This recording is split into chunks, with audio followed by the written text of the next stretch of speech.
the EU. Do we owe the EU £39 billion or not?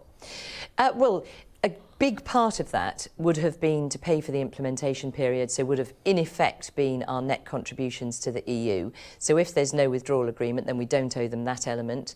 A large part of it, by my sort of rough and ready calculation, about 10 billion of it is certainly money that's owed for particular programmes that we've committed and signed up to.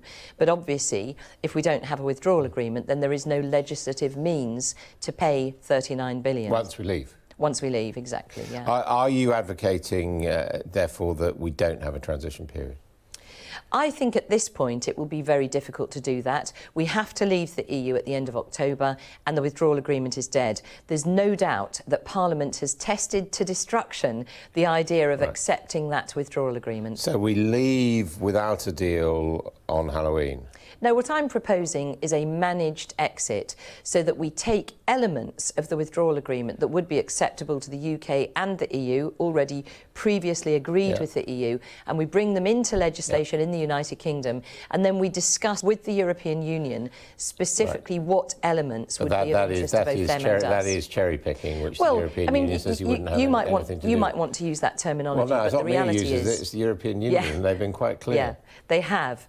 And the bottom line is that if we are leaving on the 31st of October, which we must, and let's be clear, that's in the EU's interest as well. They have said they do not want us to be hanging around, making Brexit an absolutely top distraction for them. They have other things they need to do. They need to get on and agree their multi-annual financial framework for the next 8 years. They've got all sorts of problems with their own EU27. We need to resolve this matter of Brexit. So let's be clear about this. We leave without a deal, but you say on a unilateral basis. No, not having at all. Put some aspects of the withdrawal agreement into British law. No, it's not unilateral and it's not no deal. So it will be a managed exit. The UK can introduce legislation in the UK, but because those elements of the withdrawal agreement have already previously been agreed with them, it would be perfectly feasible for the EU to agree to those aspects of the withdrawal agreement as they would have done with the entirety of the withdrawal agreement. Has anyone in the EU said that to you? Well, this is a negotiation for a managed exit at the end of October. But and faced with... Because the EU say, A, they're not going to negotiate, and B, they're not going to allow cherry picking. No, they don't say they're not going to negotiate. They say they're not going to reopen the withdrawal agreement. They've been very clear that they will, of course, negotiate on anything else. So what I'm talking about is protecting citizens' rights, the people who've all been caught up in this for far too long. This should have been done a long time ago. Protecting the future for Gibraltar, our sovereign bases, looking at what happens to goods in circulation at the point of exit. All of these things are very clearly in all of our interests. And what do you do about the Irish border? Well, what you would do is you would propose a temporary free trade deal which gets around each of the WTO rules around separate nations. So temporary free trade. So effectively we would continue in the single market and the customs union. No, we wouldn't continue in the single market. We would have a free trade agreement. And the customs union? No, we wouldn't be in the customs union. A free trade agreement does not mean either of those things. But all of this has been tried and rejected. No, it hasn't. Not workable by the European Union. No, it has not been tried and tested. The EU originally proposed a free trade agreement, and that was rejected by the UK government. That's right. And what I would be talking about... But the free trade agreement didn't get around the Irish border question.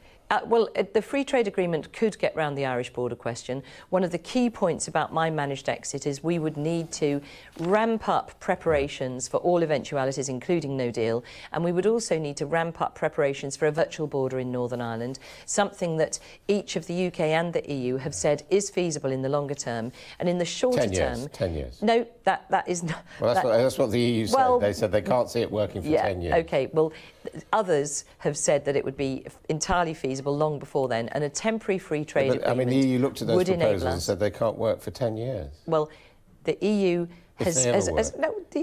no, to be absolutely fair, the EU has said that they would not be available by the date of leaving the EU. I don't know where you get the date of 10 years. Others have looked at the potential for a virtual border and it would be available much sooner than that. But the key point about a temporary free trade agreement is that that would not require a hard border in Northern Ireland. And let's be clear, had we left at the end of March this year without any arrangements at all, we had, and the EU had, short-term plans to put put in place to ensure that there was no hard border.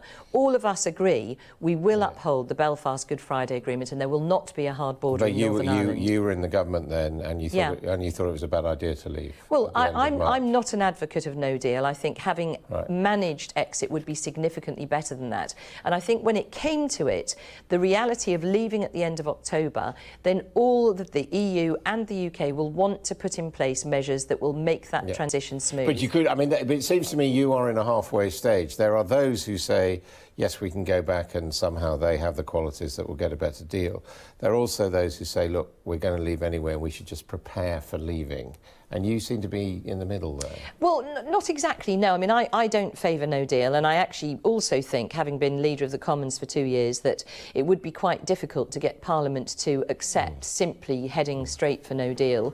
In all circumstances, we have to ramp up preparations for that, because it's perfectly possible, if there's no agreement in place, the EU27 would have to accept every single one of them the prospects for an extension, and I do not think that that would be the case. So we have to prepare for no deal, but my proposal for a managed exit, so long as we get onto it and introduce legislation in the UK before the summer recess, gives us an offer to the EU that we can make over the summer period, culminating in a summit in Northern Ireland in September to agree, first of all, we're leaving at the end of October, it's in all of our interest to do so, and second of all, which are the measures that we're going to seek to put in place between all of us in the interest of our citizens by the end of October. Well, I would propose that it would be the EU heads of state plus the proposed but not yet confirmed EU commissioners. So nations will have proposed them. So you'd call it a special summit of the European Union in Ireland? A UK-led summit. And can you do that?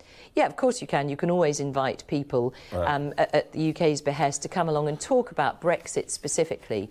So this would be outside of the official meetings, and it would be designed specifically to agree, yes, we're not extending, we're now leaving the European Union at the end of October. And who would come from the Commission, the outgoing Commissioner or the incoming Commissioner?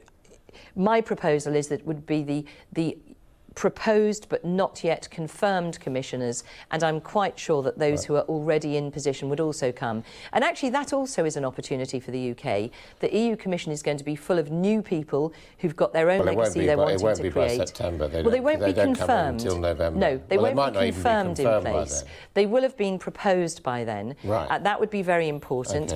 And what we do want is new people with fresh eyes on this, who will have a very clear incentive to putting this behind them, getting the UK out of the EU, so that we can all move on. And where are you on this drug stuff? I mean, it's not so much what people did in the past, but the policies that they've adopted since that seem to be making many people feel there's an element of hypocrisy here. Yeah, so I mean, I am extremely concerned about the whole issue of drugs. I mean, certainly, you know, even ranging from, you know, from cannabis all the way through to Class A drugs, it's not just about the, you know, whether you took them or not, but the impact on not just the people who take them, but also on those who are caught up in the whole sort of gang crime, county lines, and the But isn't it, I mean, if people trafficking. actually thought in their private lives it was okay to take drugs, and I can't remember whether you took drugs or not. Did you smoke a joint or something? I tried cannabis at university, yes. But if you think it was all right in your own life, doesn't that actually point to thinking about decriminalisation? No, definitely not for me. In fact, if anything, having tried it myself, I've been very aware of it since then, and in particular, I think, where cannabis is concerned, I'm a huge advocate for improving the mental health of the nation, and there's no doubt that regular cannabis smokers do have problems with mental health. In many cases, it can have a severely detrimental impact on your mental health. I deeply regret